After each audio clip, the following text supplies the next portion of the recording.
como es Rafael. Empezaré por dar las gracias a Rafael y Dora, ¿no? De Donantes de Risa, los que no los conocéis, una asociación que ha hecho reír mucho, ¿no? Cosa que necesitamos muchísimo en el mundo, ¿no? Por supuesto. Y bueno, ahora conozco un poco más a Rafael por el libro y eso, ¿no? Perdona, Dora, ya, a ver si me mandas información tuya. Vale, muy bien. Así lo haré.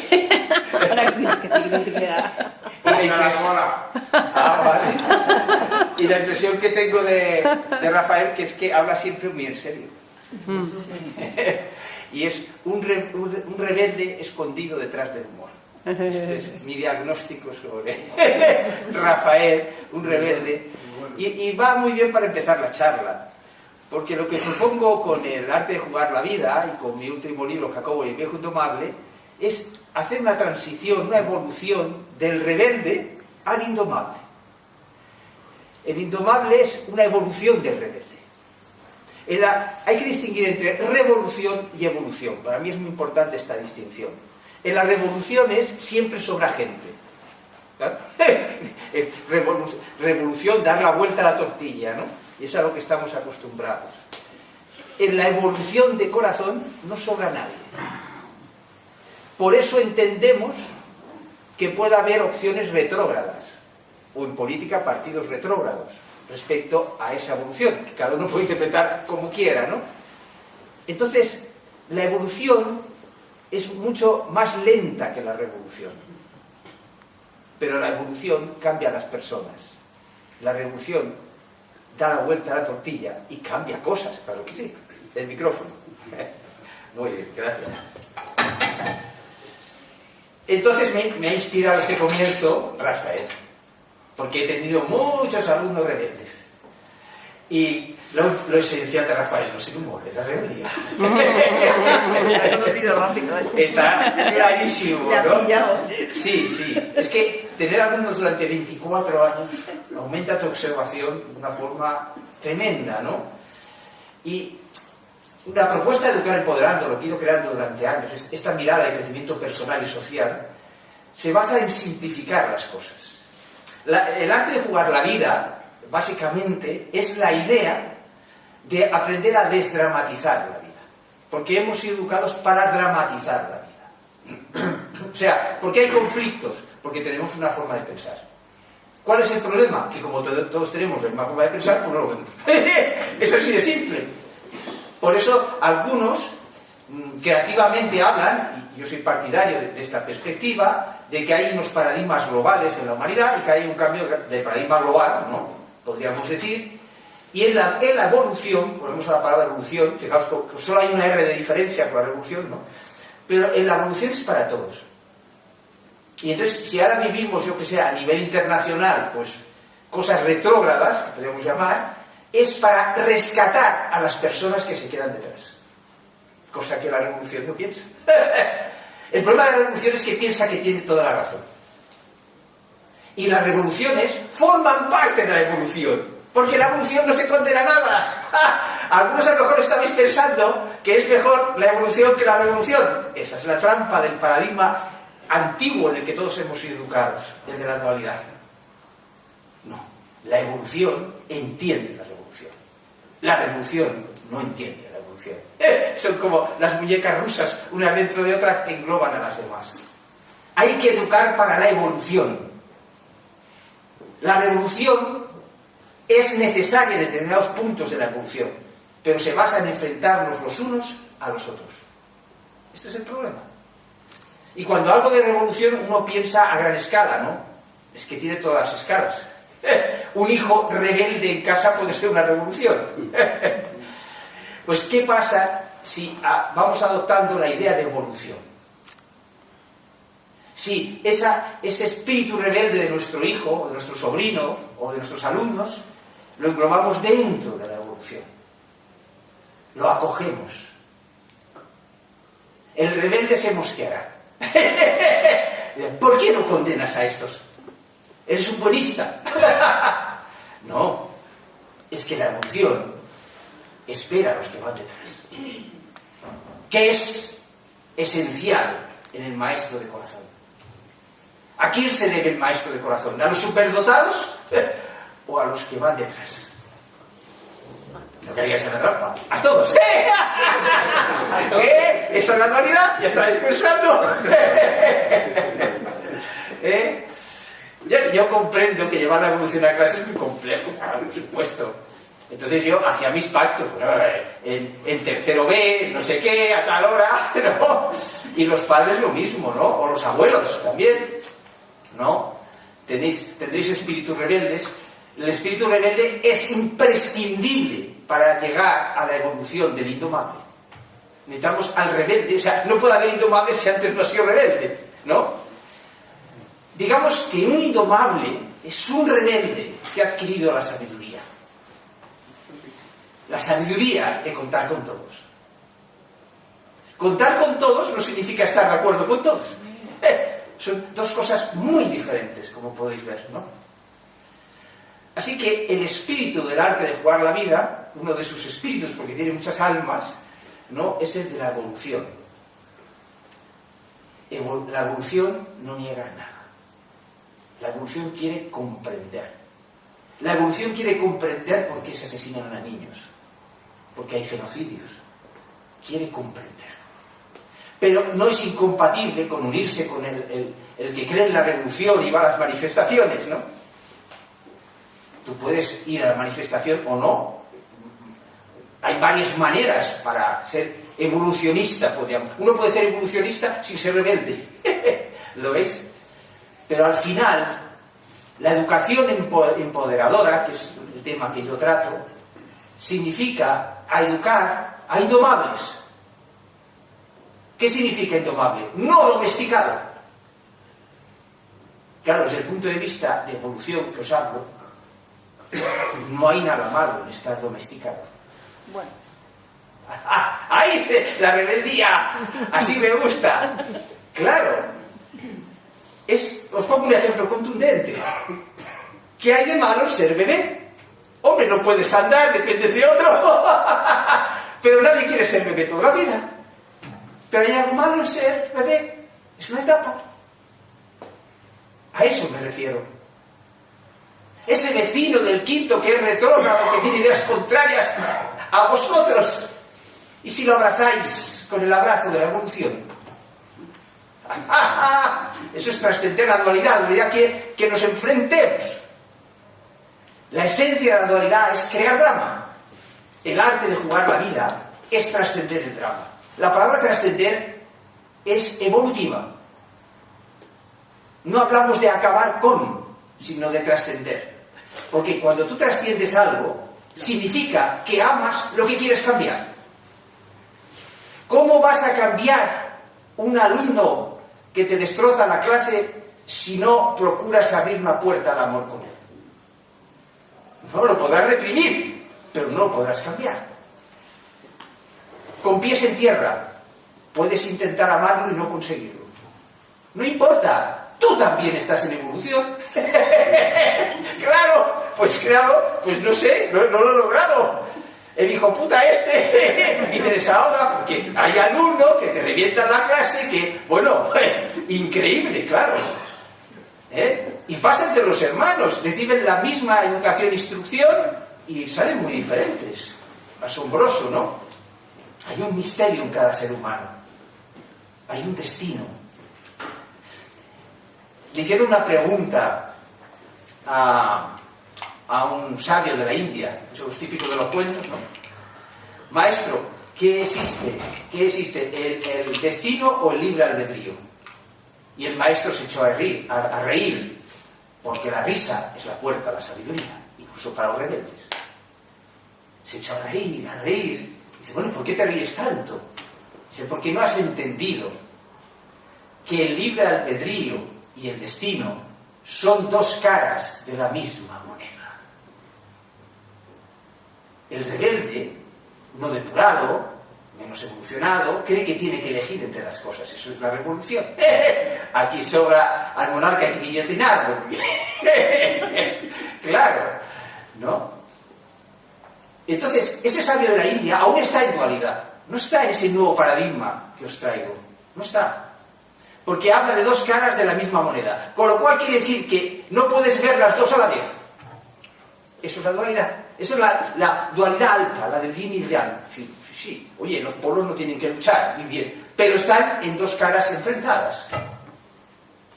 Entonces, en mi libro Jacobo el Viejo Indomable, que os recomiendo, como haría cualquiera, en mi caso, pues entonces el maestro al adolescente le enseña la moneda y le explica esto que os he explicado. Dice, y entonces, bueno, pero es el adolescente Jacobo dice, pero bueno, es que en una moneda es imposible ver las dos caras a la vez. Y entonces el viejo indomable coge de su morral, coge un iPad, ¿no?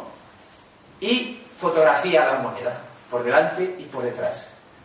Y luego hace una composición de las dos fotos y dice, mira, en esta foto puedes ver las dos caras de la moneda a la vez. Existe un antiguo paradigma en el que darse cuenta que forman parte de la misma moneda es sabiduría. ¿Lo veis? Es sabiduría, esa alta sabiduría de ese antiguo paradigma. Muchos están lejos de conseguir eso siquiera. Pero en ese nuevo paradigma tenemos la tecnología intelectual.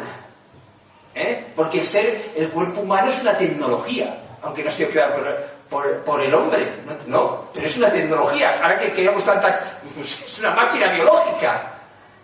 Entonces, cambiar de paradigma es cambiar la tecnología de nuestro cerebro y podemos ver las dos caras juntas. Os invito a pensar esto cuando estáis discutiendo sobre blanco y negro, la familia, etcétera, blanco, negro. Claro, la alta sabiduría de la dualidad habla del yin y el yang, ¿no? Y dice, bueno, y el punto en medio. Claro, en realidad la dualidad son 3 puntos: blanco, negro y gris, es cierto. Pero ese nuevo paradigma que os traigo es el arco iris. Entonces, el arco iris es el símbolo de que acabamos con el enfrentamiento. O sea, bíblicamente el arco iris es la promesa, en la metáfora, de que no va a haber un nuevo diluvio. Pues robamos esa metáfora, ¿no? Pues el arco iris es el símbolo de que podemos trascender la dramatización de la vida y entrar en el arte de jugar la vida. Eso es la propuesta de esta charla, en la cual no hay absolutamente tiempo, ni siquiera para... Es un aperitivo, lógicamente, ¿no? ¿Estamos condenados a dramatizar la vida? Existen 3 niveles de drama. El drama idiota, el drama y la tragedia. Entonces, el arte de jugar la vida tiene diferente impacto. En el drama idiota, pondré algunos ejemplos, en el drama idiota, el arte de jugar la vida y te lo pasas pipa, porque le salvas el drama, porque en realidad es una idiotez. Todos los días o todas las semanas montamos microdramas ridículos, pero ridículos. En la misma pareja se repiten los mismos dramas una y otra vez. No sé si Rafael lo resuelve con la risa, pero se puede poner más nerviosa la pareja, ¿no? Con esto de la risa. Entonces hay que buscar otras estrategias, ¿no? Podríamos decir. Es decir, ¿cómo puedo liberarme de los dramas idiotas? ¿Sabéis cuál es el problema de los dramas idiotas? También con los alumnos, ¿no? El problema de los dramas idiotas es que van creando resentimientos. O sea, son idiotas, pero sin embargo son muy negativos. La vida en pareja es un experimento alucinante. Que vas viendo todo esto. Es decir, al final dices, pero si es una tontería lo que hemos discutido. Si es una idiotez. O con un hijo también puede pasar, ¿no? Pero si esto... Y sabes que es una idiotez y dentro de 2 meses vuelve a repetirlo. Eres esclavo de la dramatización de la vida. Es un programa dentro de ti. Pero ahora viene una cosa importante. Yo soy muy crítico con el mundo comercial de la autoayuda, ¿no? Podríamos decir, porque la mayoría de ellos es muy superficial. Una cosa es sabiduría y otra es el mundo de la autoayuda, ¿no? Con excepciones, podríamos decir. Entonces, por ejemplo, lo del insulto, ¿no? Todos los libros de autoayuda dicen, no cojas el insulto. Entonces, ¿qué haces? Has ido a un montón de cursos. Yo no cojo insulto, ¿no? Te llama alguien hijo de puta y tú dices, yo no cojo insulto. Tú sonríes. Por dentro eres un volcán que explotas. ¿Y qué es lo que ha pasado? Como no has permitido que el drama ocurra afuera, has creado un resentimiento bestial de aquella persona. ¿Lo veis? Esto los libros de autoayuda no suelen explicar. Pero bueno, son importantes porque es un acercamiento a que tú te investigues, a que te des cuenta de determinadas cosas. Todo el mundo hemos más o menos empezado con libros de autoayuda en todo esto, ¿no? Pero es una evolución, es una parte. Tienes que ser crítico con esos libros. Y hay gentes que adoran a un maestro y dicen, bueno, me he librado de todo y están, yo qué sé, eran católicos y ahora son hinduistas y han cambiado y no se han dado cuenta de que es el mismo proceso. Lo que pasa es que te plantean cosas nuevas y claro, ganas en que, bueno, son cosas nuevas, claro. Ahora que no la reencarnación, mira, pues ahora me explayo con esta teoría, ¿no? La palabra teoría es muy importante. Pero volvamos al insulto, ¿no?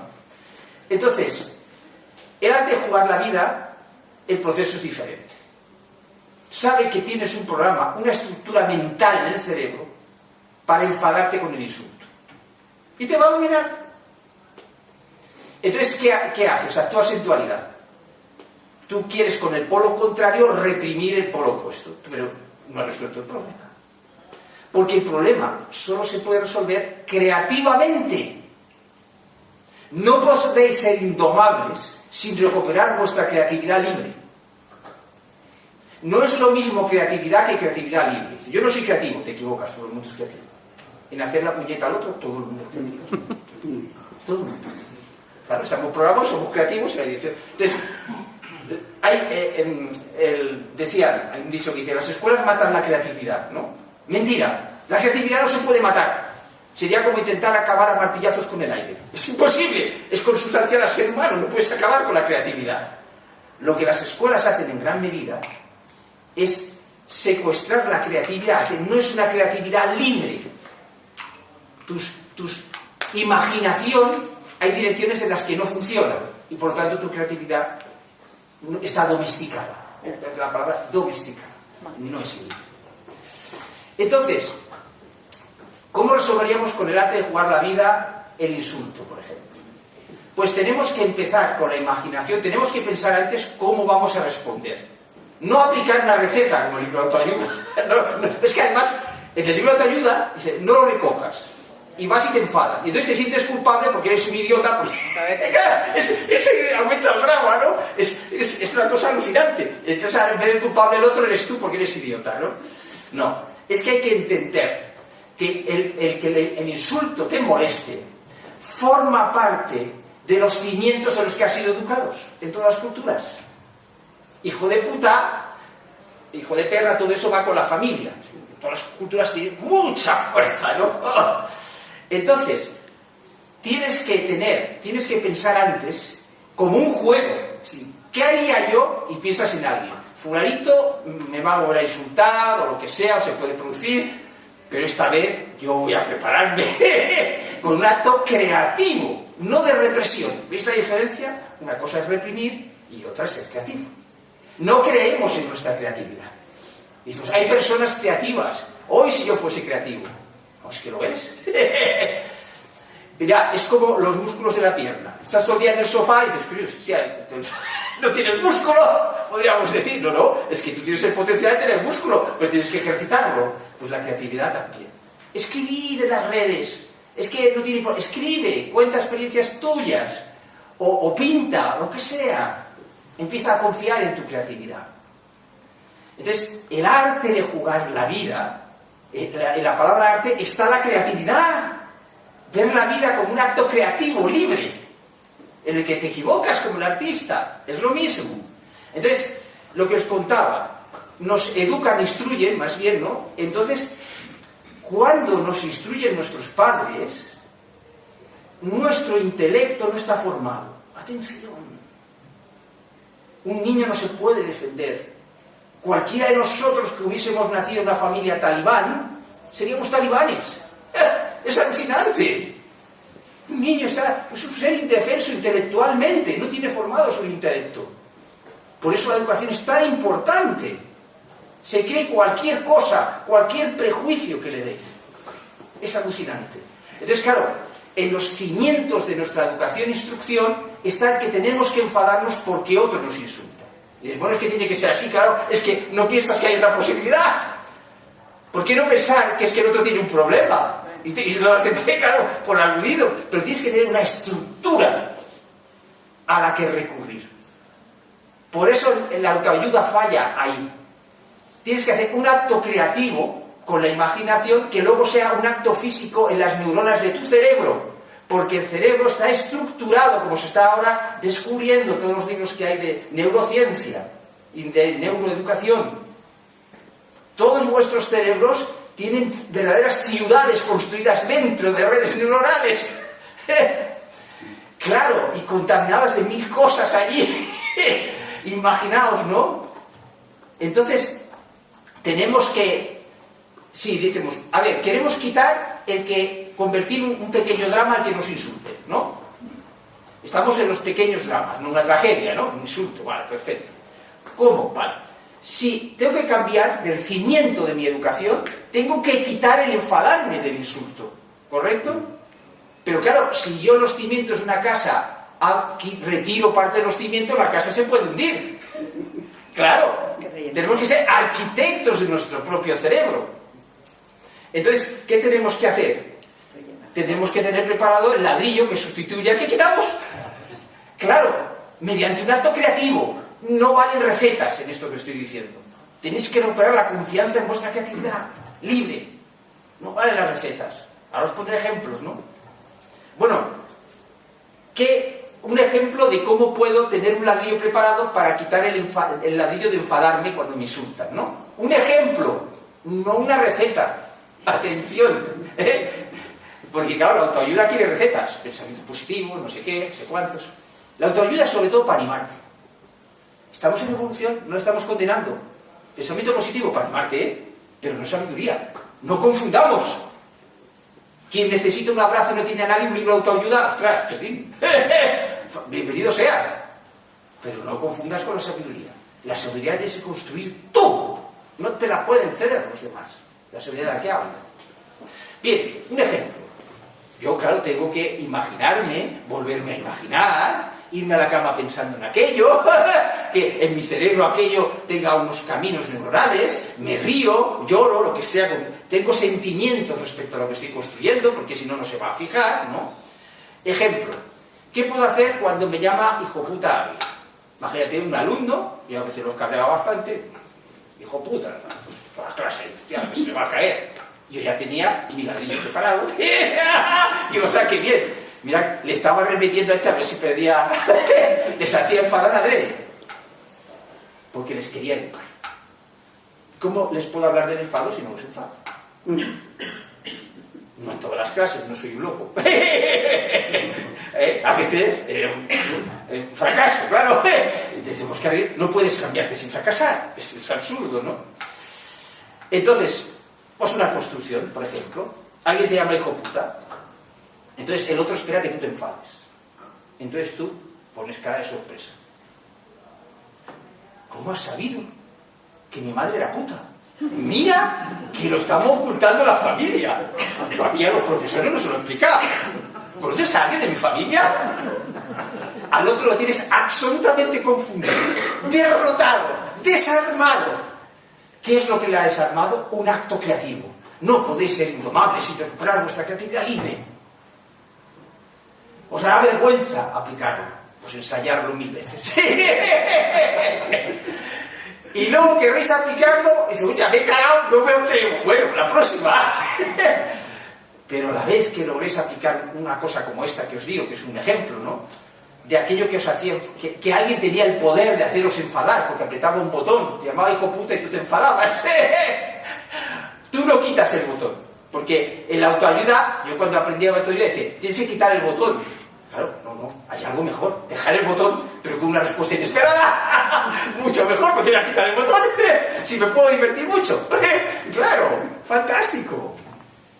puedes imaginar, y eso en clase es alucinante, mirar la cara de todos los alumnos, en ese momento, bueno, tienen un profesor especial, todo tu ego ahí instruido, es algo maravilloso, querían anular tu ego y tú en cambio, todo el mundo está mirándote, a ver cómo sigue aquello, ¿no? Entonces, tienes una historia montada. Sí, bueno, pero ya que lo sabéis, os lo voy a contar, todos atentos, en matemáticas es imposible, pero con esto, vamos, no hay ninguno que no esté atento. Y empiezas, pues, toda la historia que te has inventado. Sí, yo, mira, de pequeño nos abandonó mi padre, mi madre se metió a la prostitución, tenía unas amigas prostitutas, que eran una maravilla, ¿cómo me querían? Y entonces, ahí viene el acto educativo. Estás, además, acabando con los prejuicios sobre las personas prostitutas. Y a la vez les hablas de la dura que es la vida de las personas prostitutas, para que, si pueden, no elijan ser prostitutas, pero sin condenar. Primero hay que amar lo que se quiere cambiar. ¿Vais entendiendo el concepto de evolución? No puedes acabar con la prostitución si no amas a las prostitutas. No te engañes. Es así. Y el amor no se puede impostar ni imponer, es un proceso que tú tienes que crear. Tú podrás amarlas cuando elimines primero los prejuicios. Evolución. ¿Lo ves? Luego habrá prostitutas y prostitutas en la tierra, ¿no? Podríamos decir. Pero ¿cómo? Fijaos, el arte de jugar la vida, qué maravilla. ¿Cómo un acto agresivo lo he convertido en un acto educativo? También se diría en casa, ¿eh? O si eres el tío y los sobrinos, ¿eh? Es creatividad, extrapolarlo donde queráis. Si no ensayáis, os habéis reído conmigo, pero nada más. Si no confiáis en vuestra creatividad, no veréis vuestro valor. Porque esto es una muestra de lo que es ser indomable. El rebelde, y después me cago en tu padre. Está bien, porque habrá algunos que ni siquiera no son rebeldes y ¿no? El bullying, no, por ejemplo, etcétera. Esto, fijaos que hay graduaciones del drama, ¿eh? Estamos en drama diferente al bullying, ¿no? Podríamos decir. Pero lo que quiero que veáis es que con el arte de jugar la vida, lo que es un drama, un pequeño drama, una dramatización, se convierte en una oportunidad de evolución, de educación, simple y sencillo. Todo lo educar empoderando es simple y sencillo. Si es rebuscado, no es el camino. Si es rebuscado es que no lo tienes claro. Claro, es que es así. Fijaos que hemos definido varias cosas así. Mis charlas a veces parecen así, que entretienen, ¿no? Pero llevan mucha sustancia. Por eso os recomiendo que si graban el vídeo lo volváis a escuchar, si no me habéis visto otras veces, e iréis descubriendo cosas. Lo he aprendido yo escuchando a otros, ¿eh? Yo iba como alumno a los talleres todo el fin de semana, y claro, como profesor sabía que a las 2 horas tú no podías seguir escuchando. Aquello ya te dormía, ponía la grabadora de cassette, y bueno... Lo bueno cuando empezaba, cuando yo iba en el coche que tiene 1 hora de camino cada día y ponía la cinta de cassette y en medio del atasco, en vez de cabrearme, decía, ¡qué fantástico! Estaba allí y no me había enterado. Hasta que se me rompía la cinta de tanto pasarla. Muy importante escuchar las palabras, si queréis que las palabras de alguien os pueden ayudar, escucharlas en diferentes momentos. Cuando vuestra mente está más despejada, lavando los platos, planchando. En esos momentos podéis escuchar audios como el mío, podríamos decir, y os ayudará mucho. Porque es escuchar las palabras de alguien que os apetece desde perspectivas diferentes, porque estáis en estados diferentes. Según lo que hagáis en los días, ¿no? Ahí, todo esto, parámetros son los parámetros para despertar vuestra sabiduría. Hay 3 tipos de sabiduría según mi criterio, porque yo no hablo de verdades. Claro. A mí me hace mucha gracia cuando hablan de los eneatipos, ¿no? O los símbolos astrológicos. Y yo, esto me lo dio la física, darme cuenta de esto. Cuántas gracias le doy a haber sido físico, ¿no? Porque me enseñó que la física dice, no puedes saber la verdad de las cosas, solo puedes teorizar sobre ellas. O sea que, abrió la mente. La gente cree que tiene las verdades. Entonces, ¿por qué hay varias verdades sobre lo mismo? Claro, en física hay varias teorías cuánticas sobre lo mismo, pero nadie se pelea. Dice, bueno, queremos saber quién funciona mejor a la larga. Claro, porque ya lo veremos, ¿no? Eso no es una verdad. Es que podías haberlo decidido en 14, en 10 o en 5. Y ahora viene lo asombroso. De todas las divisiones obtienes resultados. Ese es el gran misterio de las teorías, que también aprendí en física. Einstein crea la teoría de la relatividad para resolver unas cuantas cosillas que había por allí. Ostras, y la teoría dice, vaticina cosas, dice, yo he creado esto para... Y me dice que tiene que ocurrir aquello que yo no había pensado para nada en aquello. Por ejemplo, decía que la luz se torcía cuando se encontraba una gran masa. Cuando llegaba al Sol, la luz de otra estrella, pues se torcía. ¿Cómo se va a torcer la luz si no tiene masa? ¿Qué tontería es esta? Newton diría, pues son los ignorantes, ¿no? Y claro, y esto decía, bueno, yo no tengo la culpa, ¿eh? Esta teoría funciona, pero estas cosas yo no sé si funcionarán. ¿Y cuál es la sorpresa?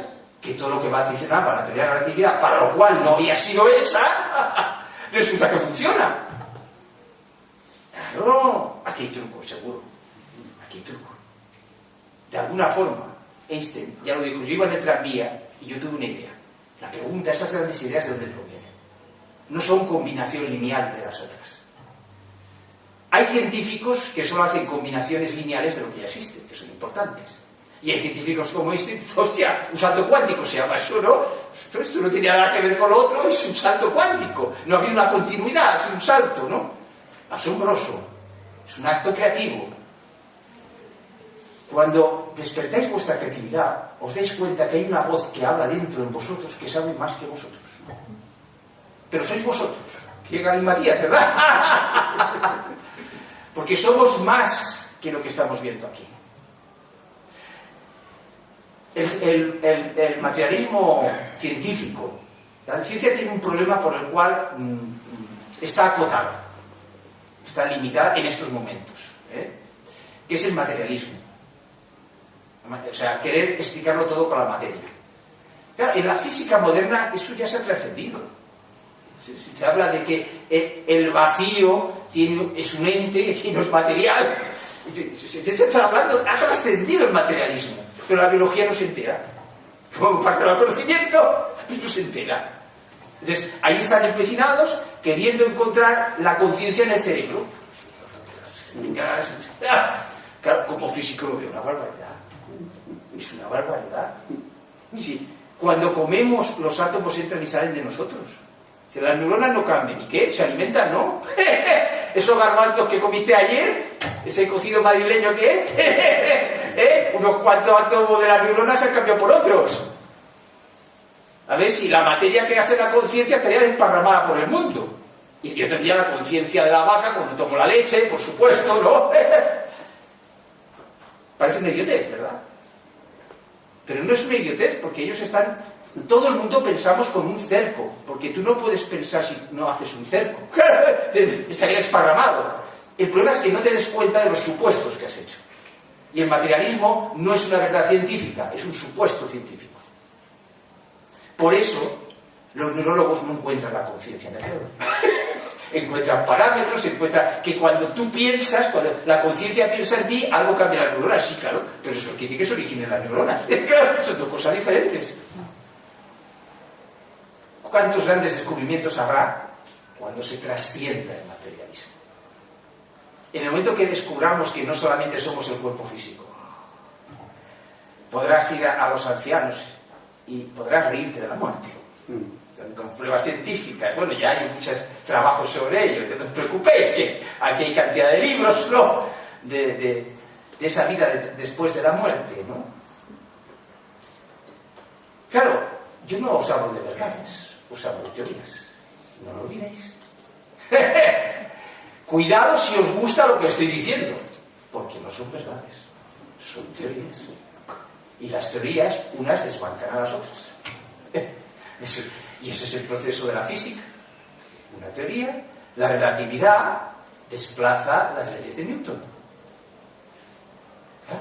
Y nadie se enfada. En física, claro. ¿Por qué? Porque el físico cree en la evolución. Eso no quiere decir que crea en la evolución de la humanidad, pero en su parcela, el físico moderno cree en la evolución. Ojalá el biólogo tuviese la misma idea. Había unos descubrimientos alucinantes. Claro. Entonces, claro, ¿por qué os cuento todo este rollo? Porque según el materialismo, nosotros seríamos una combinación lineal de nuestros antepasados. Claro, pero ellos no se han dado cuenta y dicen, hostia, vale que me suicide mañana, porque claro, ¿dónde está la creatividad libre? ¿Dónde está?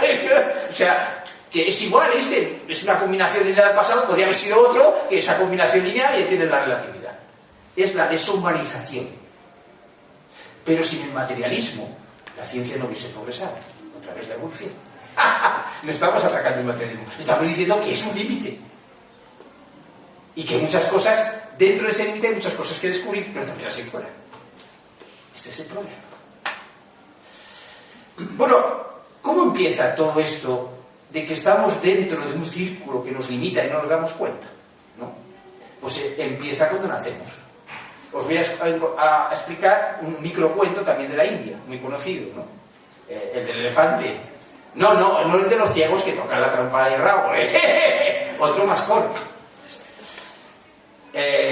Dicen que había una vez un elefante, por eso de la India, claro, si no sería otro animal, que había una vez un elefante que cuando era pequeño lo ataron a una estaca con una cuerda. Y cuando ya era enorme y adulto, nunca tiró de la cuerda para arrancar de la estaca y dejar de moverse en círculo.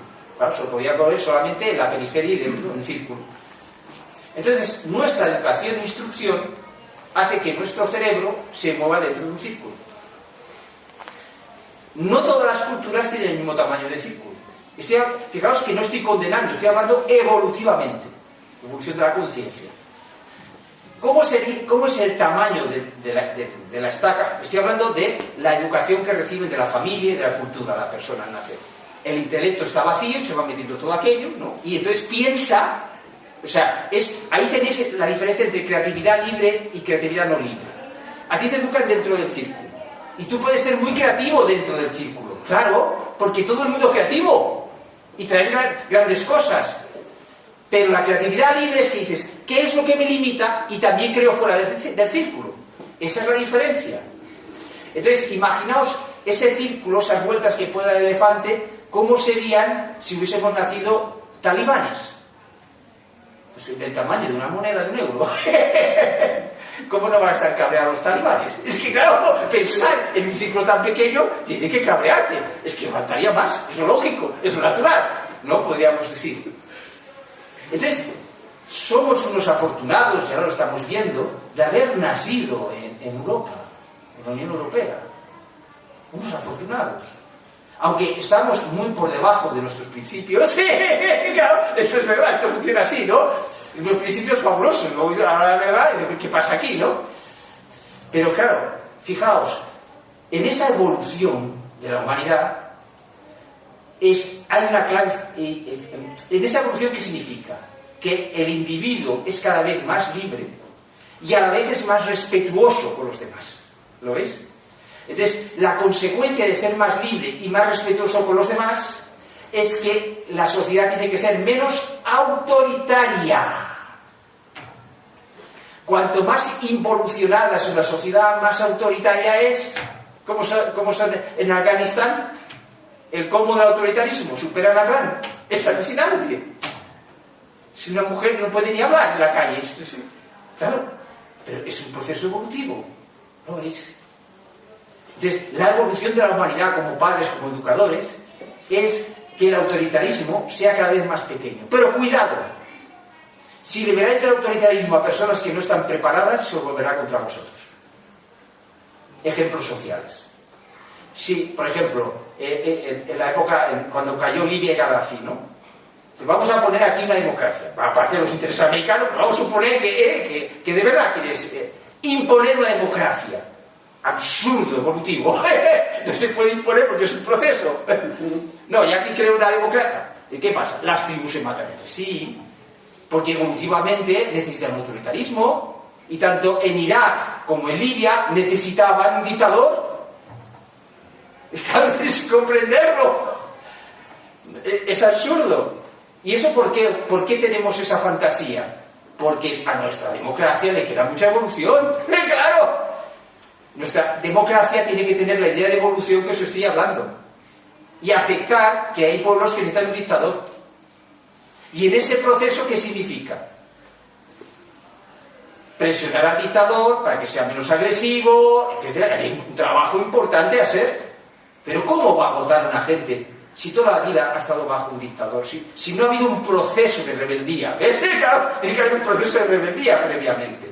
Entonces, ¿qué pasa? Que se matan los unos a los otros. Es natural y normal. Por lo tanto, en esa evolución es muy importante la palabra democracia, el espíritu democrático. Y en la educación con vuestros hijos. La democracia no es votar. Los dictadores votan. Las dictaduras no votan. O sea, ahora hay chavales que son de ultraderecha, etcétera, o que dicen que sin Franco. Bueno, pues si pudiesen defender sus argumentos, pero hablas con ellos, no sé qué pasa aquí, ¿no? Pues pasa que nuestra democracia es inmadura.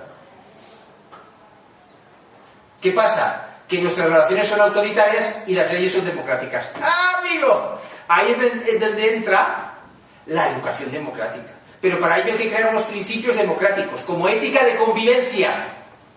Si yo soy muy democrático, si no sabe lo que es democracia, si no lo hemos definido.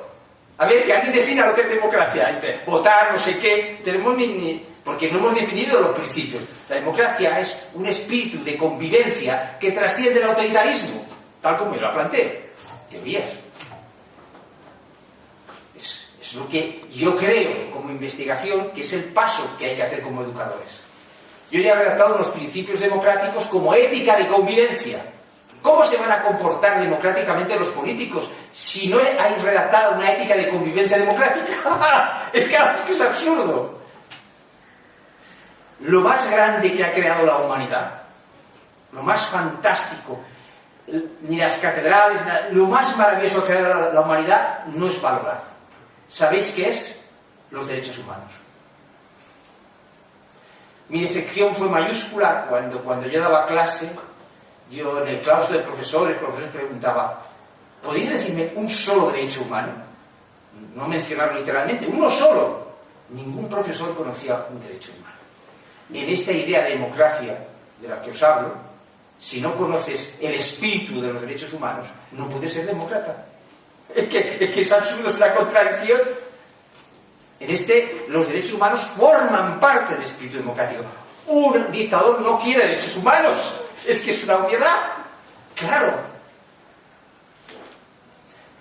Toda esta vuelta que se está haciendo por la política también va a la vida cotidiana. Somos autoritarios. He encontrado 20 y tantos autoritarismos en los he redactado, ¿no? En mis blogs podéis encontrar esta información, en mis vídeos. Entonces, el machismo es solo un autoritarismo entre los 20 y tantos que he encontrado de momento, ¿eh? Es solamente uno. Está obsesionado con el machismo. Que el machismo es un autoritarismo, no lo estés clasificando bien.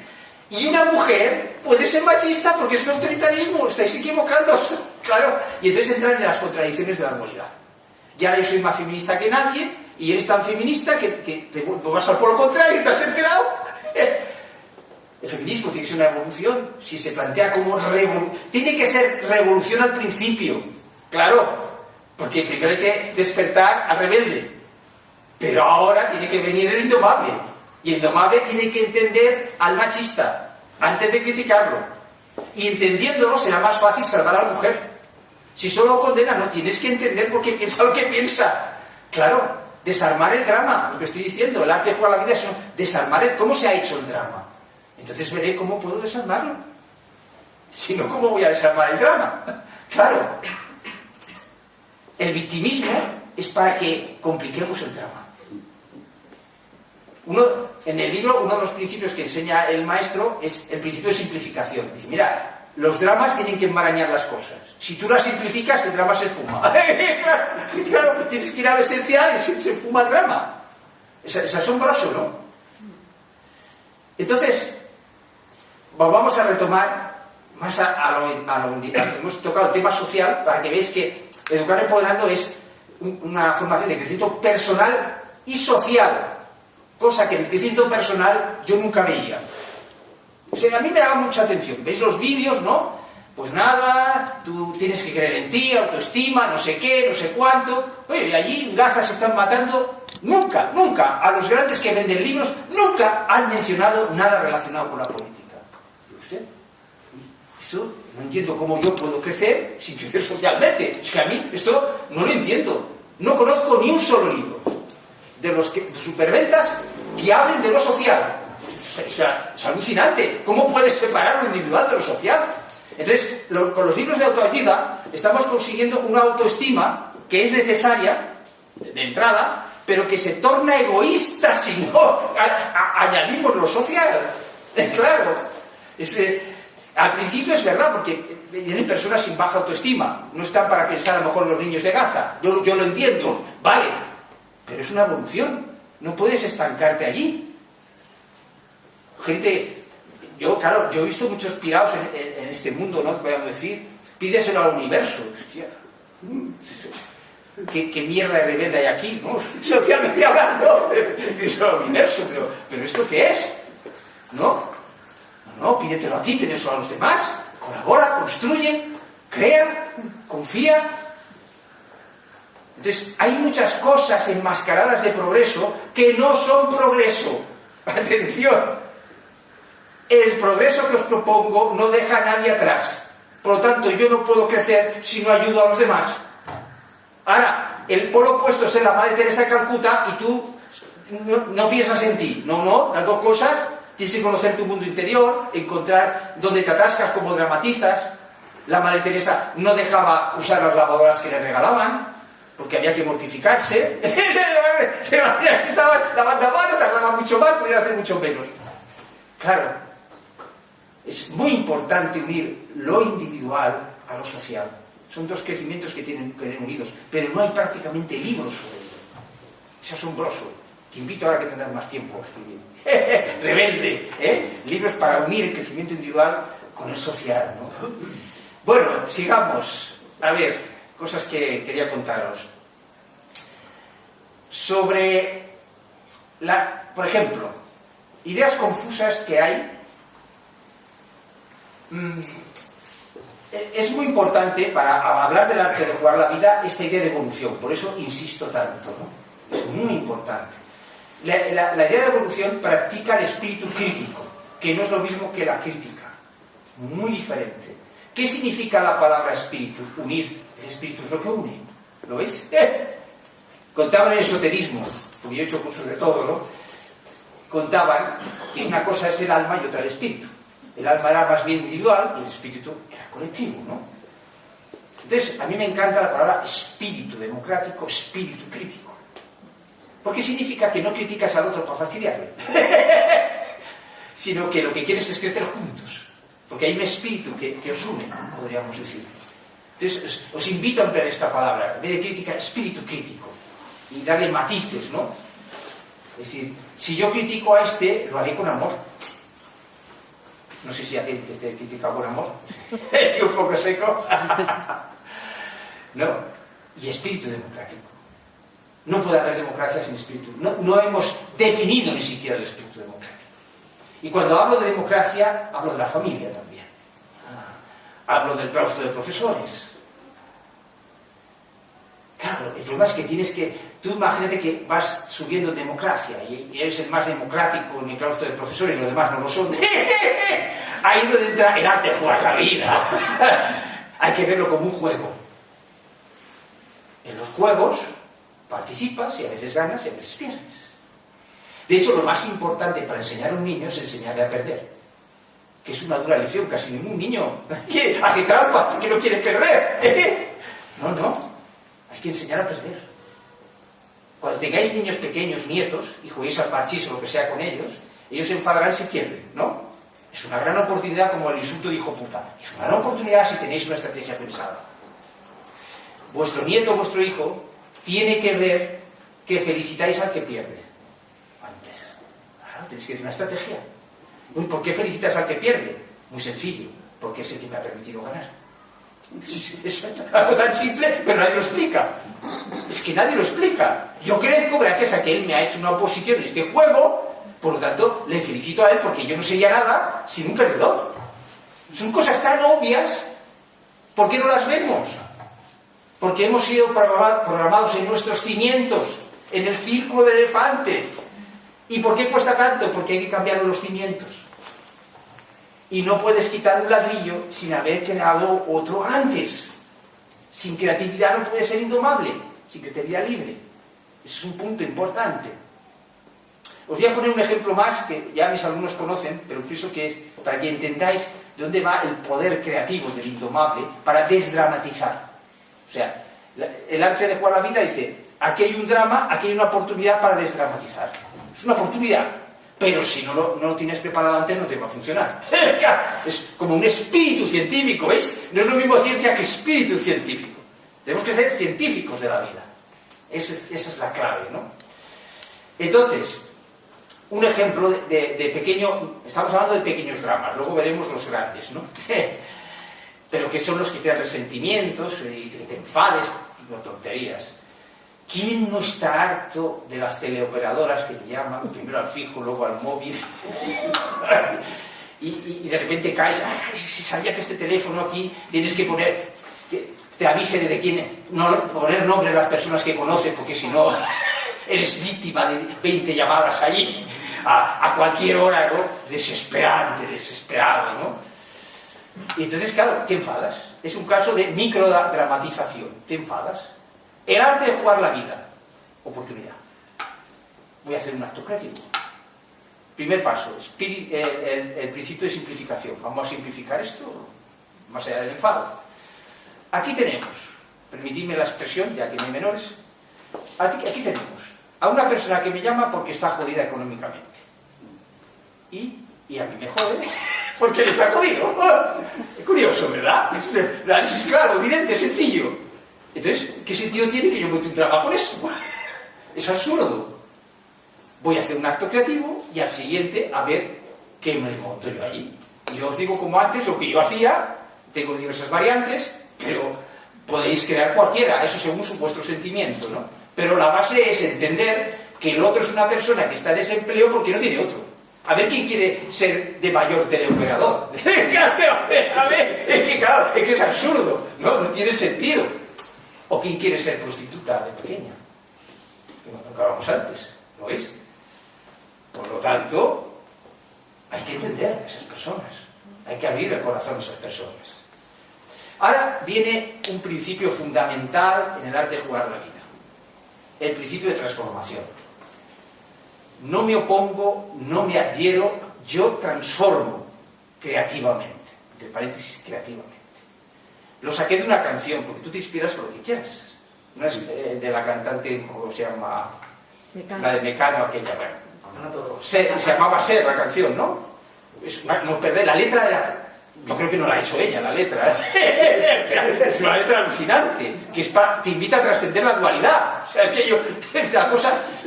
Ana Torroja, Ser, buscarla, y escuchar la letra. Luego yo he buscado más canciones de ella y una decepción total. Claro, es que esto lo ha hecho quien sea, el iluminado es alguien que ha hecho esta letra y ya está, ¿no? Claro, entonces ella decía, no me adhiero, no me opongo, ¿no? Hablando de la dualidad, de yin y el yang, ¿no? Y entonces yo hago un acto creativo, ¿veis? Es lo que invito a liberar vuestra creatividad. Esto me toca el corazón. Aquí hay algo dentro de mí que la Ana Torroja no conoce. Pero que ella ha provocado, ella ha apretado el botón. Entonces, uniéndolo a todo mi trabajo, digo, ostras, no me adhiero, no me pongo, yo transformo creativamente. Ahora os pondré ejemplos. Sí, es un principio de un poder alucinante. Pero no hay recetas, tenéis que recuperar vuestra creatividad libre, ¿no? El ejemplo de la teleoperadora, ¿no? ¿Qué sería adherirse? Aguantar el rollo. Pobrecilla, ¿no?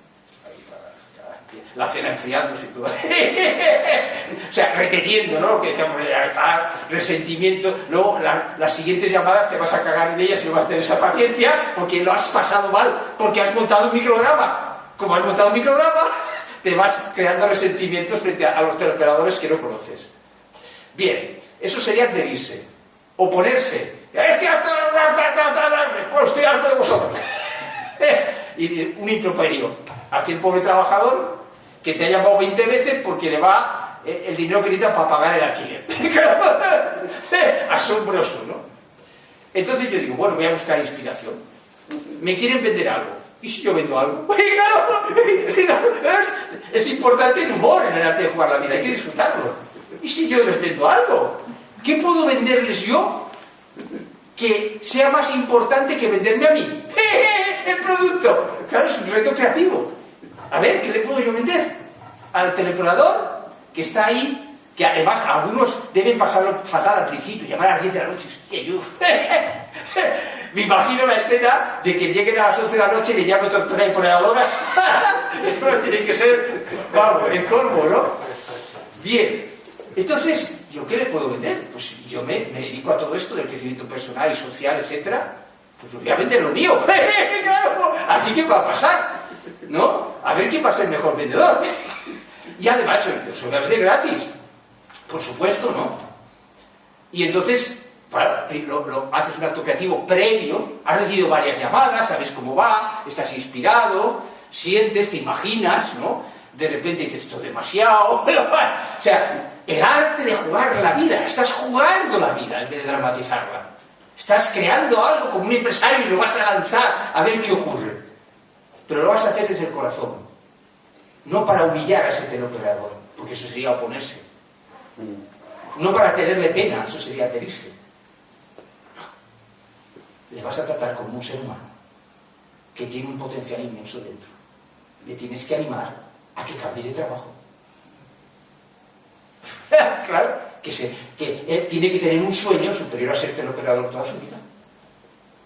Y ese sueño lo puede ir desarrollando siendo teleoperador. No es incompatible, no significa que de repente deje ganar dinero. Significa que tener un sueño crea vida en la vida. Ese es el proceso. Entonces, pues yo, lo primero es interesarse por él. Buenas tardes, buenas tardes.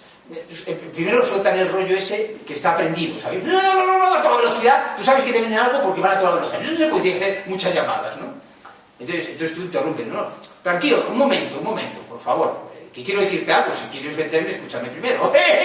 Con mucha educación, ¿no? Dice, mira, yo comprendo que estás en un empleo de mierda. Primero, está tu jefe cerca, porque algunos estaba el jefe cerca, porque tuve muchas conversaciones con él y vi cómo iba, ¿no? No, tal y cual. Pues mira, ese empleo es de mierda, pero yo sé que lo necesitas. Para vivir lo necesitas. Pero tú te mereces algo mejor, o no te mereces algo mejor. ¡Ay, que es el vendedor! Claro, vamos, que si te lo mereces, vamos, yo no te conozco, pero seguro que te lo mereces. Tú querrás ganar más, tienes hijos, tienes que interesar por él, como un buen vendedor. Bueno, pues, imagínate. No solamente un trabajo que tengas más dinero, que tengas más tiempo para ellos, te gustas toda una historia previa, ¿no? Y entonces, claro, solamente me colgó, en varias decenas de veces, que solo me colgó una persona, y era un hombre. Las mujeres sean mucho más receptivas. Claro, esa persona, todos los que están allí, estaban quemados. Más quemados que tú cuando descuelgas el teléfono. Claro, porque estaban haciendo cosas que no querían hacer. O es que les divierte molestarte. Claro, y por ahí empiezas. Comprendo que tengas que molestar a estas horas, tal. Pues mira, tienes que pensar. A ver, tú vas en metro al trabajo. ¿Qué querías ser de pequeño? Pues me empiezo a interesar por él, pim pam. El proceso que yo aplicaba en clase con mis alumnos, ¿no? El mismo proceso, pues hay una clase. Y digo, bueno, pues tienes derecho a soñar. No significa que dejes el trabajo, vas en metro, lo que sea, ese tiempo, en vez de pensar en tus problemas, ¿por qué no soñar? A ver, ¿qué puedes hacer? ¿O qué puedes estudiar? ¿O qué? ¿No? Entonces, pues eso está muy bien y tal. Pero claro, necesitas animarte, necesitas mirar las cosas detrás. Y yo decía, mira, yo tengo una página, tengo unos vídeos, tengo unos libros. Oye, pues muchas gracias, muy bien, nunca me había ocurrido esto. El contento, yo contento, y lo mismo con el del insulto. Lo hemos convertido en un acto favorable a todo el mundo. Hemos trascendido la dualidad con un acto creativo libre. Se me ha olvidado decirlo, que a mí no hay quien me pare hablando. Que si tenéis algo que aportar o alguna pregunta que decirla y interrumpirme. Yo sigo algo que yo me preparo una cosa y luego me voy con los cerros de Úbeda. O sea, no tengo, no sé, entonces me da seguridad y luego... Pero bueno, pero que no, si tenéis algo que preguntar o que aportar, adelante. Me ha gustado mucho el poder hablar con los le tienes que dedicar 5, 10, 15 minutos a cada persona. Entonces, tienes tiempo. Un acto de generosidad. Tienes tiempo para. O lo normal es que tengas unas cosas que hacer y decir, perdona, pero no me interesa. Y bueno, la generosidad sería ahorrarte tú o invertir tu tiempo, pero que a veces es que recibes unas cuantas llamadas y no te puedes plantear, decir, ya dedicar a esta persona 10 minutos, un cuarto de hora. Mira, cosa que me encantaría. No, yo te comprendo perfectamente. Yo veía ese tipo de preguntas con mis compañeros profesores. No hay tiempo, el temario, etc. La mirada que os propongo es con los pies en la tierra. Con los pies en la tierra, ¿eh? Entonces, yo en clase, había clases que guardar el orden ya era suficiente. Guardar el orden, o sea, ya era una proeza, ¿qué decirte? Y tenía que cabearte, enfadarte.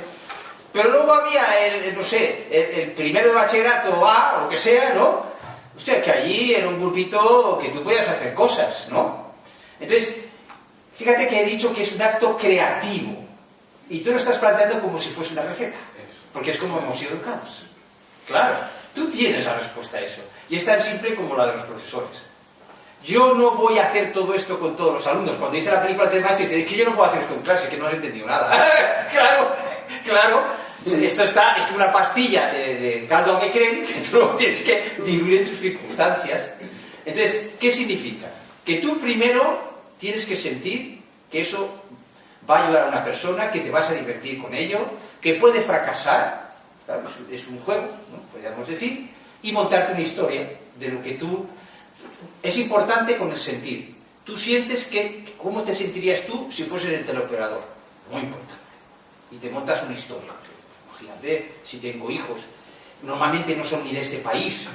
A veces están en una habitación, que pagan ahí un dinero por una habitación, ¿no? Con todas las cosas que conoces de estas personas, ¿no? Te creas un drama para adquirir sabiduría, porque ahí no condenamos el drama, queremos trascenderlo. Entonces, una vez lo sientes, ahora encontrarás el tiempo. Entonces, no tienes que hacerlo todos los días y no tienes que hacerlo con todas las llamadas. Tú suponte que dices, bueno, ahora tengo 10 minutos, pues lo hago con esta llamada, ahora te llama otro, ¿no? También te puedes divertir.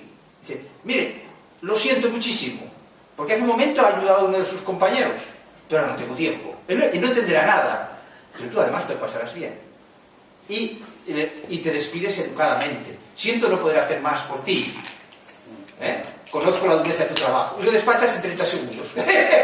Claro, pero tienes que tenerlo preparado antes. Si no, nunca se nos ocurrirá. Porque no está en nuestra programación. Nuestra programación está que alguien invade nuestro hogar y nuestro tiempo. Es así, es una invasión. Es claro. Pero hay que entender por qué se producen las invasiones. No basta decir que es una invasión. Claro. Entendido. Entendido que no es una receta. No, exactamente. Lo que os propongo es un reto alucinante. En 1 hora y media lo que os propongo es una cosa de locos. Podríamos decir que es de locos, ¿no? Pero para que cocinéis en vuestras circunstancias, ¿qué os puede inspirar esto en vuestra vida? O sea, puede inspirar en cosas que yo aquí no he mencionado para nada. Claro, es dejarse suelto, dejar imaginar, ¿no? Podríamos decir. Es muy importante ver la belleza del drama. Porque entonces cuando la creatividad se hace libre. Os quería hablar, diréis, bueno, esto del arte de jugar la vida, veis, en el ejemplo que os he puesto, veis que es un juego, ¿no? Pero no en el juego de despreciar a la otra persona. No, yo si juego al ajedrez no desprecio al otro, al revés, qué bien, ¿no? Que podamos todos jugar al ajedrez, no, es al revés, es un acto de amor, jugar con un acto de amor. Pero tiene que ser atrevido, provocación, riesgo. Claro, eso sí es verdad. Tiene que estar el adolescente allí. Hay que dar algo. Sí, y hay que atreverse, ¿no? Y si fracasas, oye, es que uno no puede progresar sin fracasar. Es que tomas nota y a ver qué pasa, ¿no? Y que el fin último es divertirse y ayudar. Y el aprendizaje. Exactamente. Crecer, ayudar y divertirse. Y tiene que ser compatibles las tres cosas, ¿lo ves? Podríamos decir. Entonces, el arte de jugar la vida lo habéis visto en acción en una película. Adivina cuál. Seguro que la habéis visto todos. Estoy convencido. Esta risa que tengo como nerviosa no me la has pegado tú. No sé, la tengo. Empezó en la radio y no sé qué tal. La película de Campeones. No. El arte de jugar la vida. Mary Poppins es una. Yo estaba pensando en otra, pero Mary Poppins, correcto. Es una película de sabiduría cuando la veis en una determinada perspectiva de sabiduría. La vida es bella, por ejemplo. Eso es, va al guante para lo que estamos explicando. La vida es bella. Vale. Hay que entenderla como una metáfora. Si no es como la película entre maestros. Yo no puedo hacer esto en clase, claro, es que serías loco si hiciese esto en la clase, ¿cómo daría el temario? Claro, lo estás entendiendo. Es lo que tú puedes lograr con el autoconocimiento, el crecimiento personal, con todo esto que explico. Y te lo explico en 12 días concentrado. Tú luego lo diluyes, aplicas lo que puedes, ¿no? Exactamente. Entonces, la vida bella es una metáfora del arte de jugar la vida. Pero 100%. O sea, probablemente su creador a lo mejor no pensaba en esto. Pero yo pienso que todos somos inspirados por fuentes no visibles. Fijaos que pongo palabras esquivas para no tener creencias, ¿no? Cada uno no fue. Hay una fuente que me da inspiración, soy yo, soy un colectivo, pero para mí es obvio, porque yo de repente tengo ideas que no ha tenido nadie, que no he leído en ningún sitio, y cuando tú la creatividad la sueltas, tienes ideas que no has leído en ningún sitio y que son nuevas.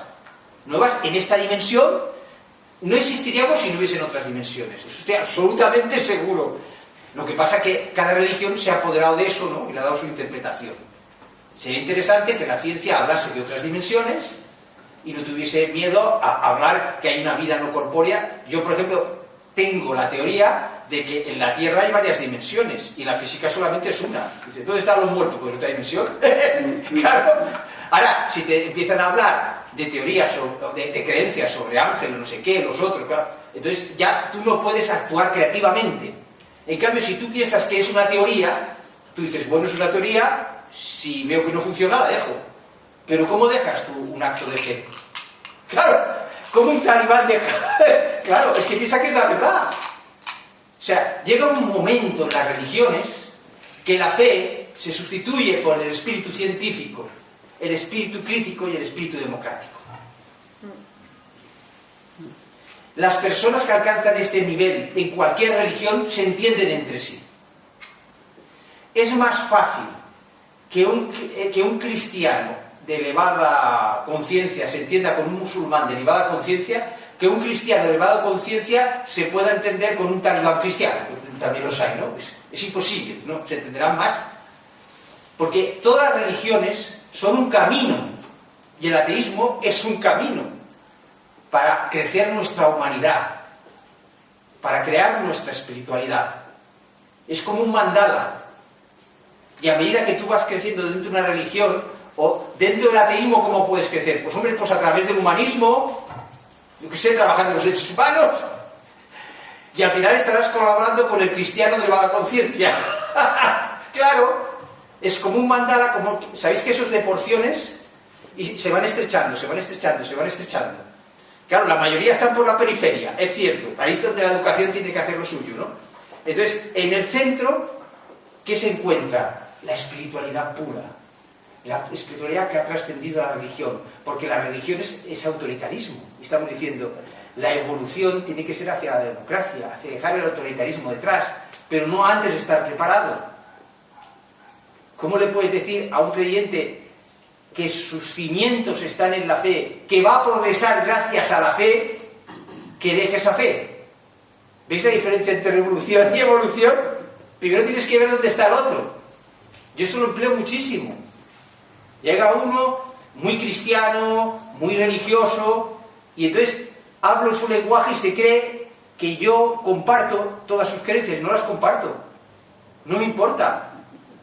Es que yo quiero llegarle al corazón. ¿Cómo le voy a hablar de democratizar la Iglesia Católica, por ejemplo, no? O que las mujeres podrían ser curas si a lo mejor no está preparado. Claro, ¿qué favor le hago? ¿Cómo le ayudo? Eso es lo que haría un rebelde. Un indomable diría, un indomable no, entiende, es una evolución. A esta persona le tengo que ayudar donde está. Nosotros evolucionamos en el huevo de nuestras creencias. ¿Veis? Imaginaos un huevo, somos como un pollito. Entonces, nacemos con las creencias de nuestros padres, de nuestra cultura. Y vamos creciendo, vamos creciendo, vamos creciendo. Y cuando uno crece mucho, no todos llegan a ese nivel, entonces dicen, aquí no hay quien viva. Bueno, sí, aquí es que me estoy muriendo, no hay comida, no quepo. ¿Y qué hace? Rompe el huevo. ¿Y qué pasa? Que el huevo de gallina es sustituido por un huevo de avestruz. ¡Claro! Está dentro de otro huevo. Porque necesitas el alimento del huevo. Necesitas creer para evolucionar. Pero hay huevos más pequeños y huevos más grandes. Qué bonito mandarle. Tú estás en un huevo de avestruz y mandarle alimento al que está en un huevo de gallina. Y ahora viene lo más maravilloso. Como somos seres, o sea, nuestra existencia es un misterio. Quien diga que lo ha resuelto, yo no le creo.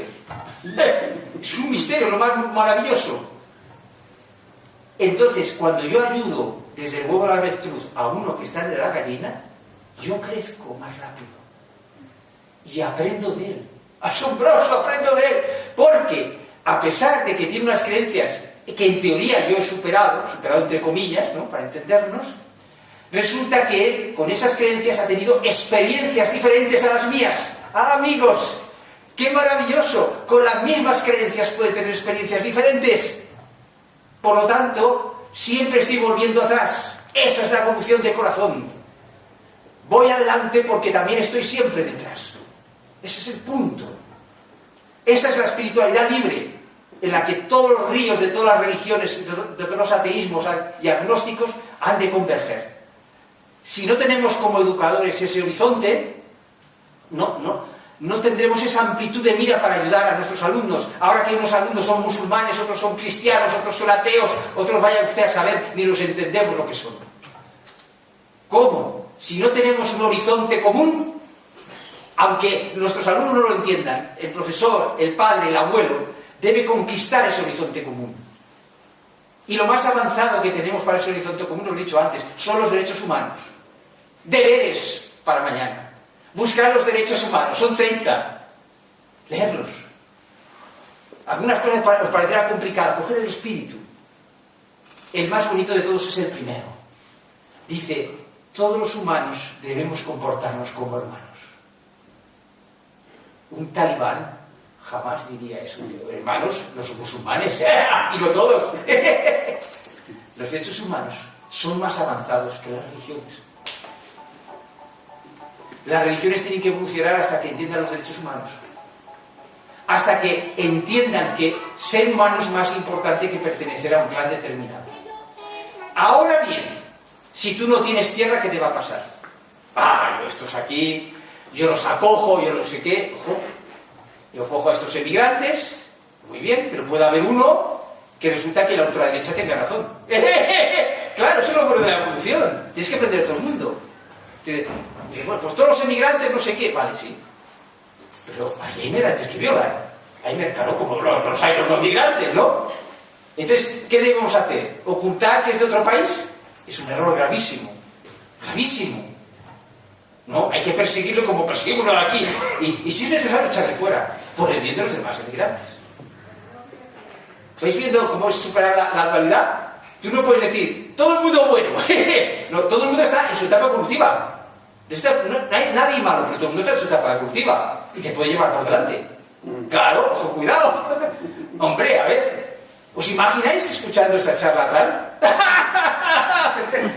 Si es que el problema de atrás es que no entiende. Es que no entiende. Tiene una mentalidad del siglo XIX. Por eso pone los aranceles, cuando Estados Unidos ponía aranceles y tal, etc. Y dice, le fue muy bien en el siglo XIX, no se entera de nada. Es una ególatra total, ¿no? Está en un huevo de codorniz. Y desde el huevo de codorniz dice, soy el hombre más poderoso del mundo. ¡Hombre!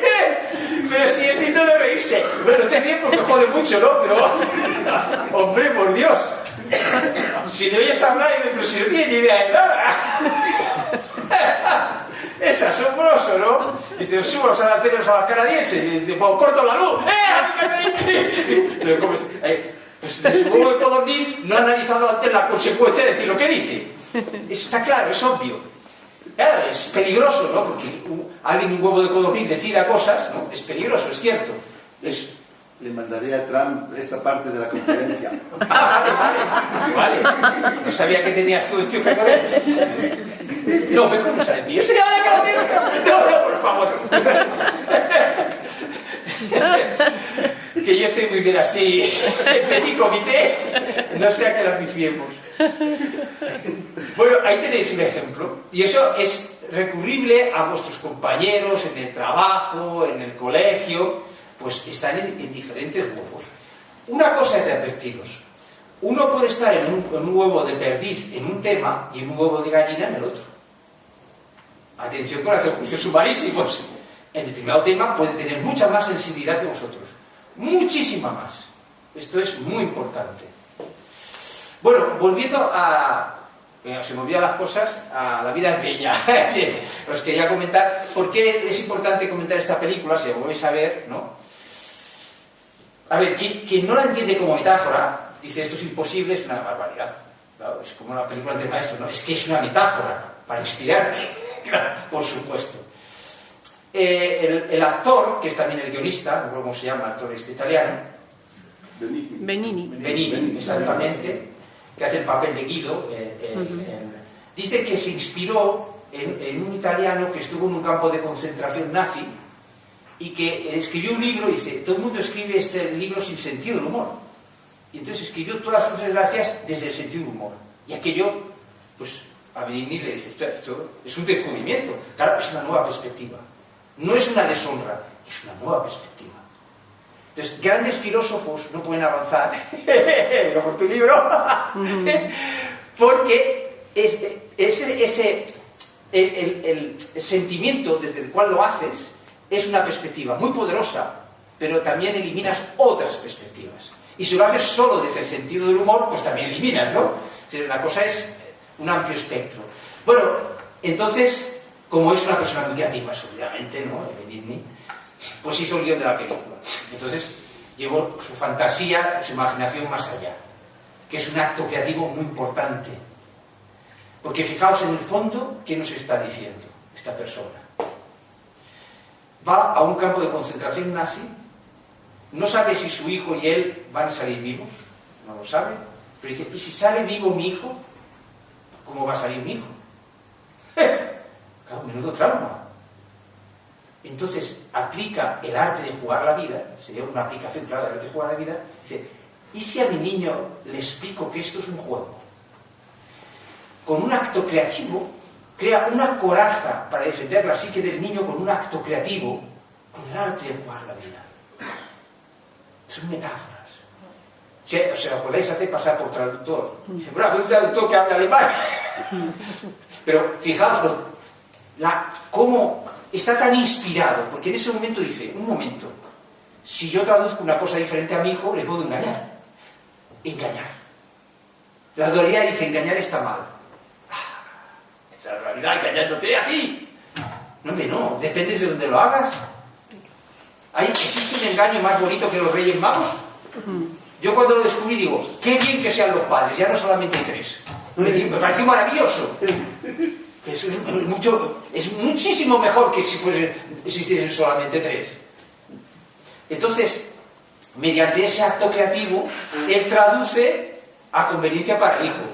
Dice, bueno, aquí hay un juego que se va a dar un premio. Dice, esto que os van a tatuar en el brazo es el número con el cual concursáis. Pues es absolutamente genial. Es como lo del hijo puta que os decía antes, es cambiar totalmente la estructura, ¿no?, de aquello. Claro, se trata de que esta película os inspire, no para resolver una tragedia. Mira, si aquí estuvieseis viendo una tragedia, no estaríais aquí. Una tragedia no tiene tiempo para estas cosas. Es que eso está claro, ¿no? Todos los que miran esta charla no están viendo una tragedia. Pueden haber en el pasado, perder un hijo es una tragedia, por ejemplo, ¿no? Podríamos decir, ¿no? Pero no estáis en una tragedia, sino estáis cerrados, es normal, ¿no? Podríamos decir.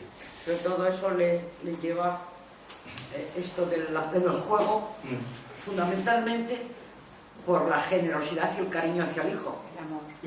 Esa es la motivación. Eso es. Esa es la motivación de decir, tengo que ser un juego porque lo más importante es que mi hijo sobreviva. y viva. Sobreviva psíquicamente, porque físicamente no tenía ninguna seguridad.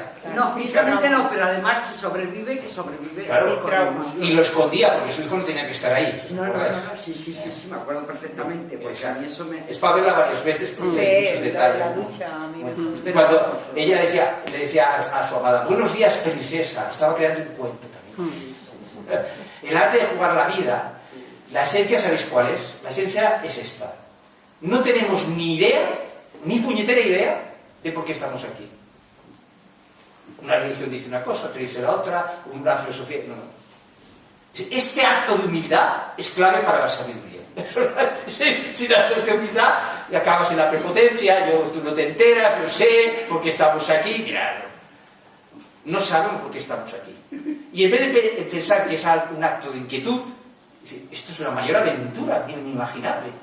Estar vivo aquí, nacer en esta familia sin haberlo elegido conscientemente a menos, ¿no? Nacer con el cerebro vacío y ahora aquí este cerebro está... Esto es algo increíble. Esto es algo increíble. Y noto que hay un ser mío dentro, aparte de ese cerebro, porque si no, no sirve para nada lo que estoy diciendo, ¿no? Si no que hay algo más, es que es absurdo. O sea, soy un ser que tiene una luz propia. Me gusta decir astros con luz propia. Somos astros, pero nos educan en el colegio, en las familias, como planetas. Como planetas que orbitan un sol. ¿Qué sol? El de la cultura, el de los valores de la familia, el de la religión. Es la misma metáfora del elefante y el círculo, pero con la luz, ¿lo veis? Entonces, el indomable se da cuenta que está domado. ¡Claro! Y entonces hace un acto de rebeldía, pero evolutiva, podríamos decir. O sea, no quiere dejar a nadie atrás, quiere comprender. Podemos, o sea, no sabemos el último misterio, pero podemos comprender muchas cosas. Aparte de ese último misterio. Y claro, yo ahora me planto delante de Trump, y bueno, puede decir que es un idiota, pero, ostras, a pesar de todo, a pesar de vivir en ese huevo de codorniz, dentro de él hay un misterio tan grande como el mío. ¡Claro! Es asombroso. Es asombroso. Y yo le diría a Trump, pero qué luz expires, ¿no? Porque todos somos astros con luz propia, él también. Uno hace tonterías, pero esa esencia tiene una luz propia. Hay una sabiduría. En él está dormida, está correspondiente a ese huevo. Si uno no ve en sus hijos y en sus nietos, en sus alumnos, esa luz propia, va a caer más en instruir que en educar. Esa es la diferencia. Yo no puedo... El educar es para cortar la cuerda, cuando es el momento adecuado. Instruir es para poner la cuerda. Sin cuerda no puedes crecer hasta ser un rebelde y luego un indomable. ¿Qué sería un rebelde si no le prohibieran algo? No existiría. Claro, tenemos que ver nuestros límites. Y desde ese tipo evolutivo tenemos que ver la belleza. Este principio es muy importante. No tenemos derecho a cambiar nada que no seamos capaces de amar. Es muy importante este principio evolutivo. A lo mejor no lo amamos, pero tenemos que intentar ser capaces de amarnos. ¿Cómo puedo cambiar a un alumno si no soy capaz de encontrar alguna virtud en la que su luz brille, ¿no? Puede que no lo consiga, pero lo intentaré hasta el final. Bueno, este día no, porque hoy ya es demasiado. Siempre tienes que hacer pactos contigo mismo. Esto es una evolución, tú también estás evolucionando, no puedes entrar en crisis. ¿Tienes un exabrupto? Pues perfecto, lo tienes. Mirad, os voy a hablar de un modelo, porque yo creo modelos. Modelos para crear estructuras mentales. Pensamos mediante estructuras mentales, no nos hemos dado cuenta.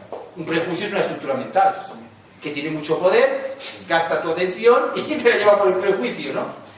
Entonces, claro, si quieres cambiar tu vida, tienes que generar nuevas estructuras mentales que sustituyan a las que tú crees que ya han cumplido su función. No luchas contra ellas, creas una nueva alternativa. Este es el punto, ¿no? El ejemplo que siempre pongo, y soy un poco pesado para mis alumnos, ¿no? Es el de los toros, ¿no? Evolutivamente yo no tengo ninguna duda, no sé si hay algún amante del toreo, porque no sé por qué se dice los toros, sería del toreo. Está mal dicho, ¿no? O del arte de torear, ¿no? Primero, admitir que el torear es un arte. Aquí hay un lenguaje propio, una crónica, un no sé qué, y lo puede trascender a eso, en la vida cotidiana. Este es un Miura, fíjate cuidado con este jefe que es un Miura. Es un enriquecimiento, es fantástico. Pero claro, culturalmente y familiarmente aman el arte del toreo. Entonces, dentro de un ser humano siempre hay belleza, siempre. Cuando un torero está haciendo daño a un toro, está expresando su belleza. Ahora en dualidad pensaréis, pero que no sea partidario, que evolutivamente tienes que no ser partidario, porque claro, o sea, evolutivamente esto no puede ser, ¿no? Tiene que haber otra forma de divertirnos, ¿no? Pero el peso de la cultura, tú culturalmente y familiarmente, porque en España la mayoría a lo mejor no son partidarios, pero familiarmente, pues, entonces, ¿cómo es posible que una persona sensible disfrute viendo cómo torturan a un toro? No puedes cambiar aquello que no eres capaz de amar. Ahí viene el kit. ¿Cómo puedo amar esto? Es que nadie te dice que ames la lidia. Significa que tienes que amar al torero.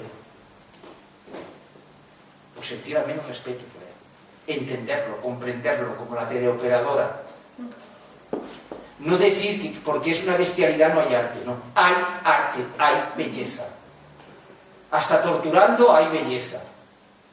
Quien oiga estas palabras mías sueltas del contexto entenderá todo lo contrario. Ya, si yo tengo que votar que no haya toro, voto que no. Pero no puedo imponerlo. Es un proceso evolutivo. Tengo que entender la belleza que hay en sus palabras, en su lenguaje. Tengo que escuchar a un torero y ver cómo disfruta cuando explica lo que hace, etcétera, etcétera. Entonces, desde el arte de jugar la vida, imaginaos que yo tengo un torero o alguien partidario del arte de torear y él no sabe que yo elegiría pues que no estuviese, ¿no? Bien. Entonces, lo primero que haría es decir, hemos dicho, hay que ayudar a la persona dentro de su huevo evolutivo. Porque ese torero puede estar más evolucionado en otros temas humanos que yo. Atención a esto. Muy importante en la evolución de corazón. No existe un solo huevo. El trane, todos sus huevos están de codorniz, seguro. Pero bueno, entonces, el torero puede estar en un huevo de codorniz en el hecho de no ver el dolor del toro, pero puede estar en una ONG ayudando, yo qué sé, y haciendo corridas de toros para ayudar a niños huérfanos. Claro, es que, claro, la dualidad hace que tenga que elegir, ¿no? ¿Os acordáis cómo hemos empezado la charla? Cara y cruz en el mismo plano. El nuevo paradigma, no, es que no tienen por qué estar en caras opuestas. Perfecto. Entonces imaginaos al que es partidario, un torero, por ejemplo. Lo primero que haría es escucharle.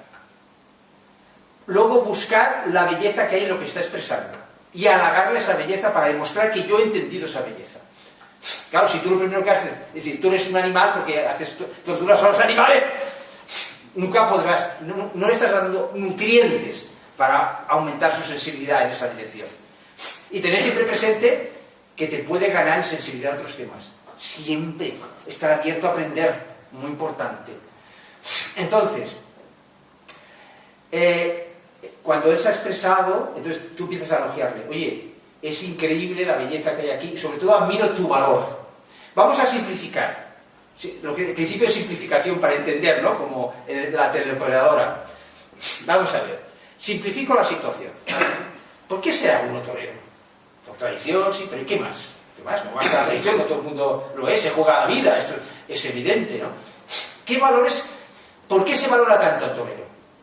Y por tanto el torero se valora a sí mismo porque el público valora algo, ¿no? ¿Qué es lo que valora el público que hace que el torero corra ese riesgo? El valor. Valentía. Tiene un valor que yo no tengo. Yo delante de un toro salgo corriendo y lo menos no pienso ni en la ecología ni en el sufrimiento animal. Salgo corriendo. Por lo tanto hay que elogiarlo. ¿Qué valor más maravilloso? Yo no tengo ese valor. Es increíble. Fijaos para sentir esto. ¿Qué hace un torero en su traje de luces? Traje de luces. para que la atención de todo el mundo vaya hacia la luz. La luz es su valor. Para él es importante mostrar que tiene mucho valor. Es un denominador común de todos los toreros. ¿Ves lo que es el principio de simplificación? Todos buscan demostrar su valor. Aparte de ganar dinero, lo que tú quieras.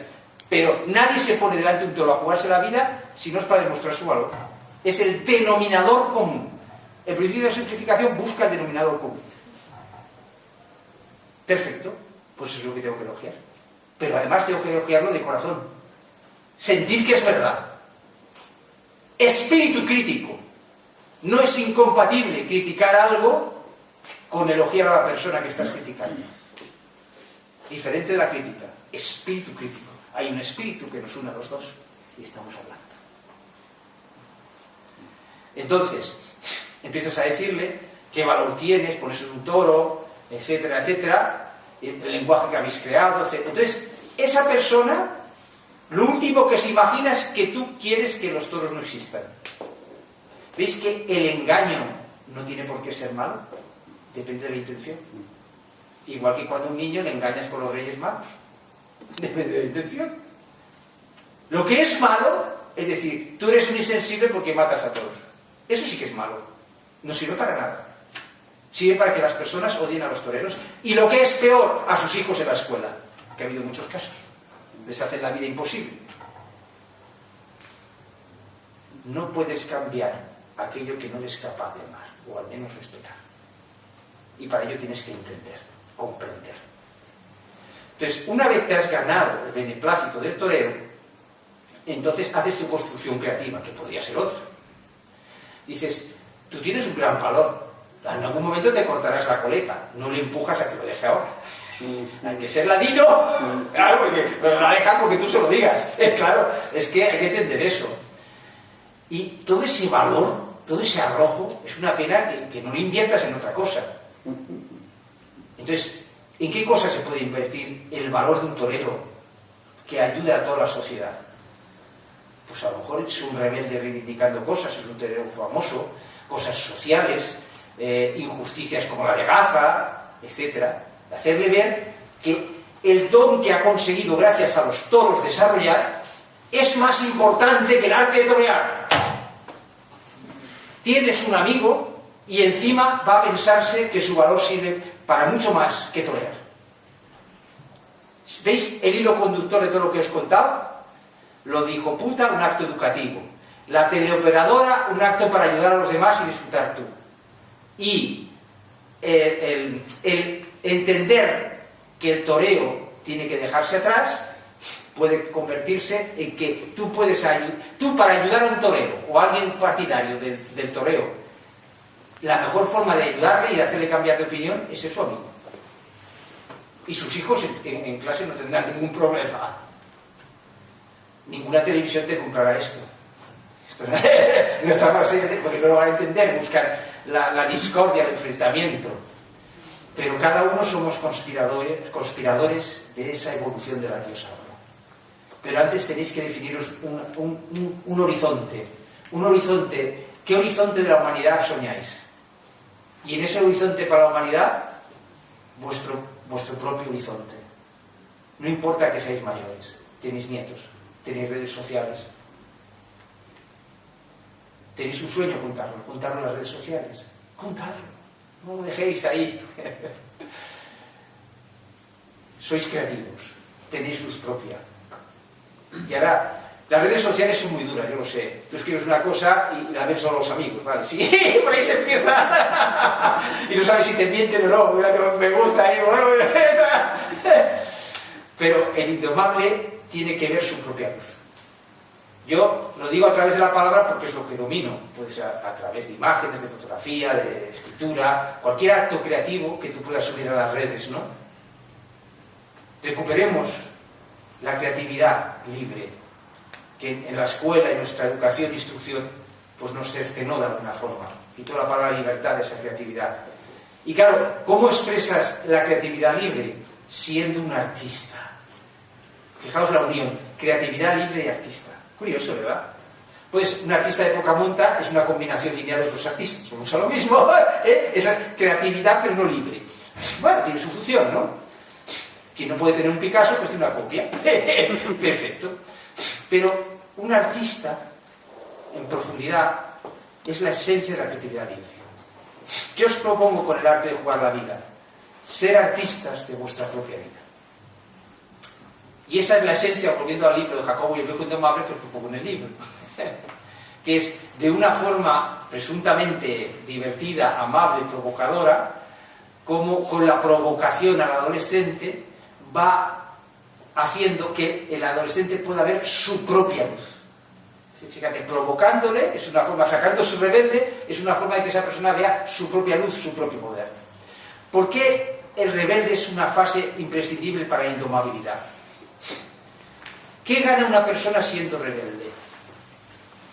El impulso de salir del... ¿No? Bueno, eso sería algo puntual con respecto a donde aplica su rebeldía. En general, denominador común. ¿Qué nos aporta ejercer de rebeldes? Nos aporta descubrir nuestra propia fuerza. No nuestra propia luz. ¿Veis la diferencia entre indomable y rebelde?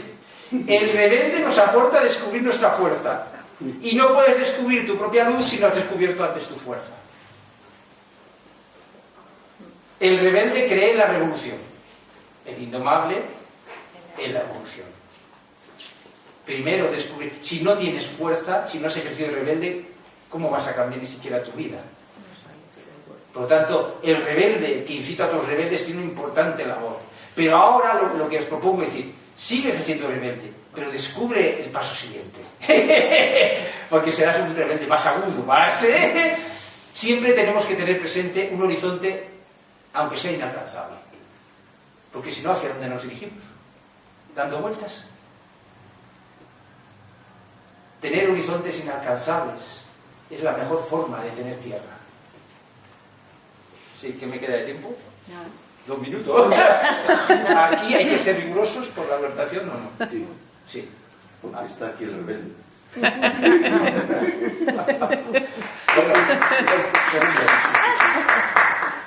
Siempre me gusta terminar por si alguien quiere decir algo. O sea, si le puedo robar 1 minuto, se lo robo. Porque yo no he renunciado a mi rebelde. El indomable no ha renunciado a su rebelde. Eso es muy importante. Yo tengo la curiosidad de saber algún método cuando usted daba una clase y tenía en el mes de junio, mayo, que hacía calor, tenía ya 3 al final de la clase que estaban hablando. Sí. Por favor, sí. 5 minutos volvían a hablar. Sí. Bueno, si fuese solo hablar... Estuve 24 años, te puedo explicar cosas peores, ¿no? No solo hablar, molestar a los demás, lanzarle cosas...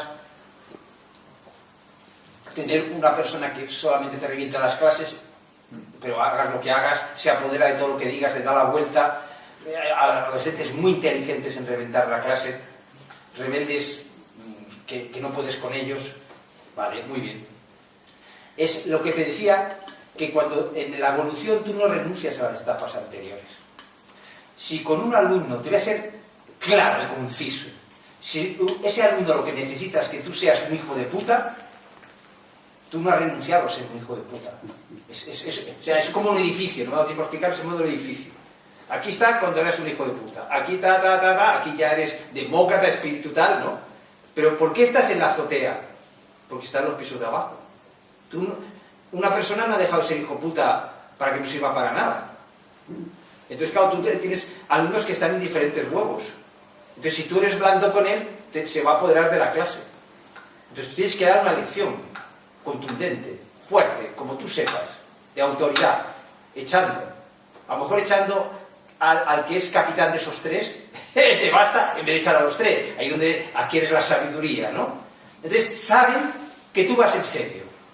Porque esos 3 no están a nivel de entender lo que cuentas a los demás, probablemente.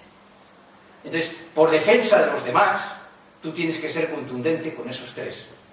No tiene que... Ahora, estamos hablando de evolución. Tú en clase no puedes dialogar con ellos, porque están respetando la clase. Tú los echas, pero luego hablas con ellos. Tú aparte quedas con ellos, antes de recurrir al tutor o que sea, a la dirección, tienes que hacer un proceso antes. Entonces, mi experiencia es que siempre el más insoportable en clase a solas es diferente. No hay ninguna excepción. No hay ninguna excepción. Es diferente. Es la energía del grupo, que ellos llevan la necesidad de dominar el grupo. Como un macho alfa, podríamos decir.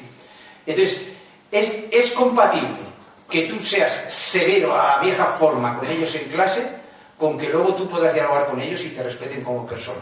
Es todo un proceso. Pero muy buena pregunta. Gracias. ¿Alguna más?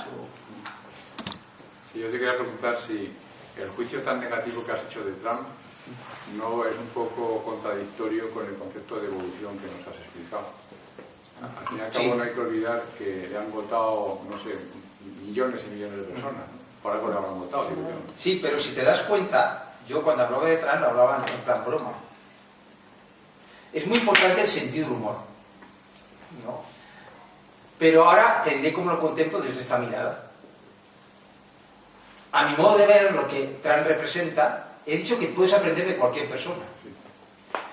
Trump, digamos que está en un nivel evolutivo y las personas que le votan están en nivel evolutivo en cierta dirección, en otras, atención a esto, en cierta dirección. Están en un nivel evolutivo que permiten ser engañadas. Porque todo el mundo ha constatado, derecha, izquierda, en medio, que el Trump miente. Es un hecho objetivo. Miente y sin embargo le votan. ¿Qué le pasa? Que no hay preparación democrática, no hay espíritu crítico en las escuelas, tienen que preparar espíritu crítico.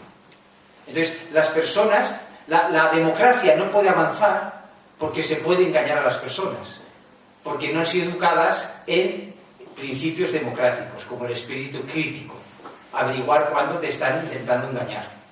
Entonces, hay diversos niveles de personas, unos que se dejan engañar más y otras que se dejan engañar menos. Otras que les engañan porque tienen ciertos prejuicios. Trump es muy experto en dominar los prejuicios de las personas. Incluso, o sea, para que veas, tienes que elogiar todo como el torero. ¿Sí? Yo no soy partidario de Trump, pero tengo que entenderlo. Entonces, él manipula a través de los prejuicios, incluso a las etnias con las que él no simpatiza, y logra que le voten. ¿Es una genialidad? Sí, es una genialidad en el huevo de codorniz. Claro, el huevo de codorniz es genialidad. Y yo a él le diría, eres un genio, sin lugar a dudas, como pastorero. Pero el huevo de codorniz... El huevo de codorniz que se supone, la gente que le vota está inducido, o sea, está hecho a propósito. Es que resuena. No, o sea, no se crece. Cuando no quiere que crezca... Mira, falla la educación. O sea, la democracia está atascada porque se piensa que bastaban con las leyes democráticas. No, falta educación democrática. Claro, la democracia no es votar. No está intencionadamente hecho así. Claro, la democracia es respeto. La democracia... Ya ves. No, pero es que es una evolución, depende de la etapa. O sea, la democracia está inmadura también en Europa.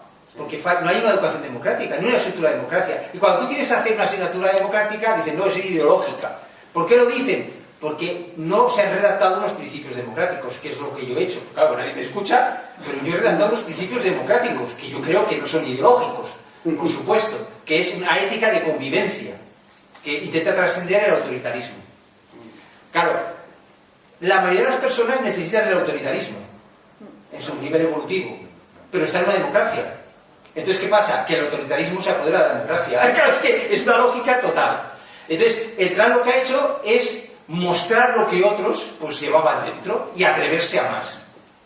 Y luego, como tiene un problema de prepotencia, como el MAS también, mira, una de las frases que pongo en internet era: una persona inteligente solo puede ser idiota a través de sus prejuicios.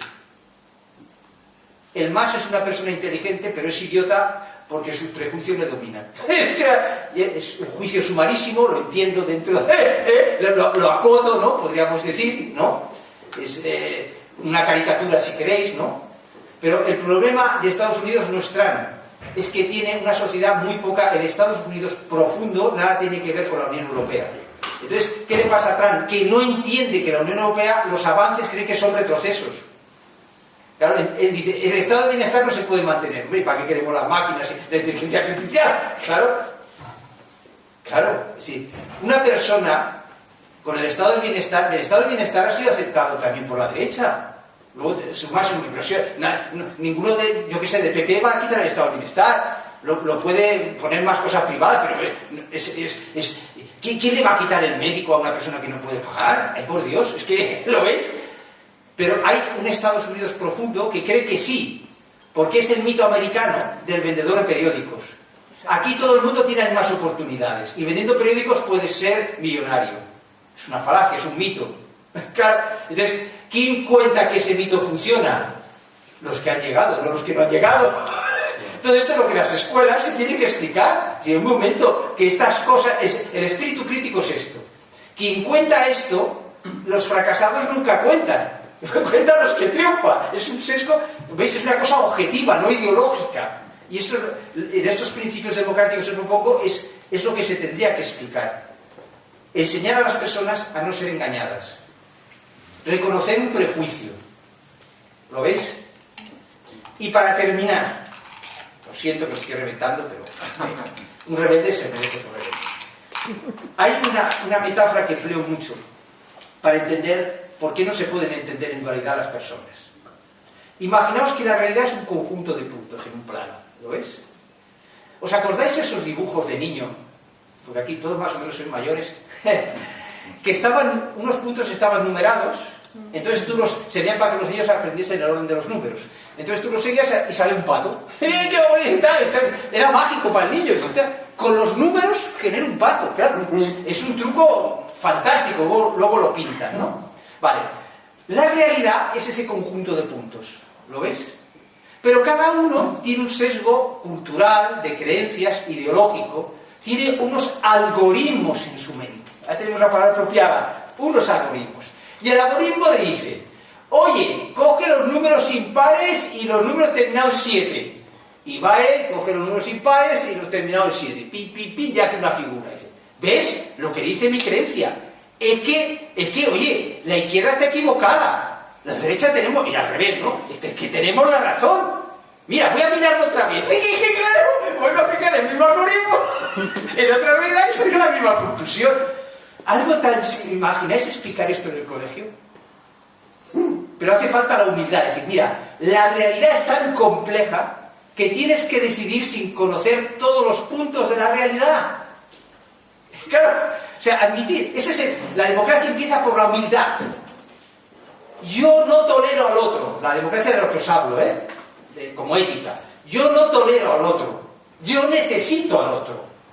Porque no tengo todos los puntos.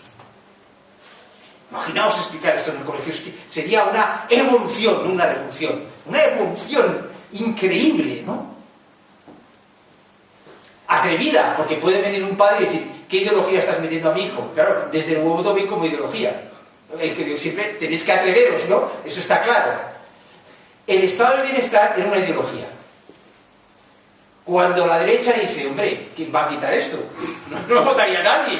Y además sienten en el corazón, dice, oye, tengo familiares que un trasplante de riñón no podrían hacer.